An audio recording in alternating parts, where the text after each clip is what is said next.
বিশ্ববিদ্যালয়ের শিক্ষার্থী এবং শিক্ষকদের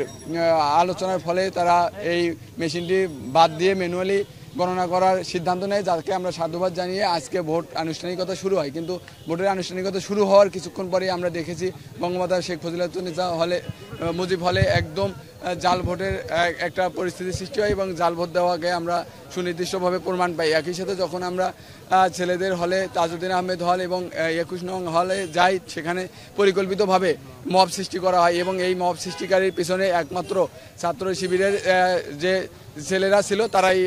দায়ী আমরা দেখেছি। তারা চিহ্নিতভাবেই তারা এই উস্কে দিয়েছে মবকে এবং এই মব সৃষ্টি করে তারা নির্বাচনকে অন্যদিকে ডাইভার্ট করার চেষ্টা করেছে। এবং একই সাথে আমরা দেখেছি যে ক্যাম্পাসে আশেপাশে বিভিন্ন গেটগুলোতে জামাতে ইসলামী এবং ছাত্র শিবিরের অনেক নেতাকর্মী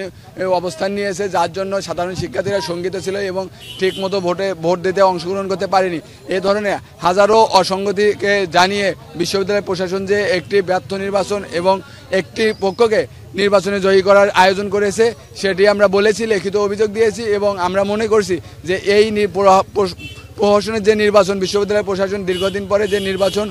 অনুষ্ঠিত করেছে সেটি আসলে সাধারণ শিক্ষার্থীদের আশা আকাঙ্ক্ষাকে প্রতিফলিত করতে পারবে না, একটি নির্দিষ্ট মহলকে ক্ষমতায় আনার জন্য বা তাদেরকে সুবিধা দেওয়ার জন্যই এই নির্বাচন, যার জন্য প্রশাসনের প্রতি অনাস্থা জানিয়ে এই নির্বাচনকে আমরা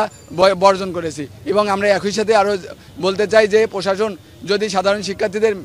সেন্টিমেন্টকে ধারণ করে তাহলে অবশ্যই এই বিদ্যমান নির্বাচন কমিশনকে বাতিল করবেন এবং নতুন করে তফসিলের মাধ্যমে একটা নতুন সুষ্ঠু সুন্দর এবং শিক্ষার্থী বান্ধব নির্বাচন, অনিয়ম বহির্ভূত একটি নির্বাচন উপহার দেবেন, সেটাই আমরা প্রত্যাশী। আপনারা জানেন যে আমরা সকাল থেকেই মিডিয়াতে আমাদের সমস্ত কার্যক্রম ঘন্টার পর আমরা জানিয়ে এসেছি। আমাদের পরবর্তী কার্যক্রম অবশ্যই আপনাদেরকে আমরা ডেকে আমাদের পরবর্তী কার্যক্রমগুলো জানাবো। আমরা সুনির্দিষ্টভাবে শেখ ফজিলাতুন্নেসা মুজিব হল, তাজউদ্দিন আহমেদ হল, শেখ রাসেল হল, রবীন্দ্রনাথ ঠাকুর হল, একই সাথে কবি নজরুল হল এবং রফিক জব্বার হল, এই হলগুলোতে একদম সেগুলো ভিডিও রেকর্ড আছে।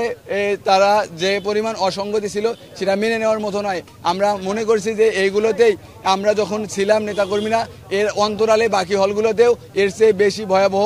অনিয়ম এবং দুর্নীতি হয়েছে, যার জন্যই আমরা এই প্রশাসন এবং এই নির্বাচন কমিশন উভয় পক্ষের উপরে অনাস্থা জ্ঞাপন করে আমরা আমাদের ইলেকশনকে বর্জন করেছে। শুধু আমরা নয়, আপনারা জানেন আমাদের সাথে আরও 4টি প্যানেল, 8টি প্যানেলের মাঝে মোট 5টি প্যানেল তারা নির্বাচনকে বর্জন করেছে, বয়কট করেছে। সুতরাং আপনারা জানেন যে একটি পক্ষ যদি হতো তাহলে একটা আলাদা কথা ছিল, কিন্তু 5টি পক্ষ মেজরিটি পার্সন এখান থেকে নির্বাচন থেকে সরে দাঁড়িয়েছে, যার জন্য আমরা প্রশাসনকে বলবো যে আপনারা অবশ্যই বিবেচনা করে শিক্ষার্থীদের আশা আকাঙ্ক্ষার প্রতিফলন ঘটাবেন এবং জাকসুতে যাতে শিক্ষার্থীদের প্রতিনিধি নিশ্চিত হয় সেই ব্যাপারে কাজ করে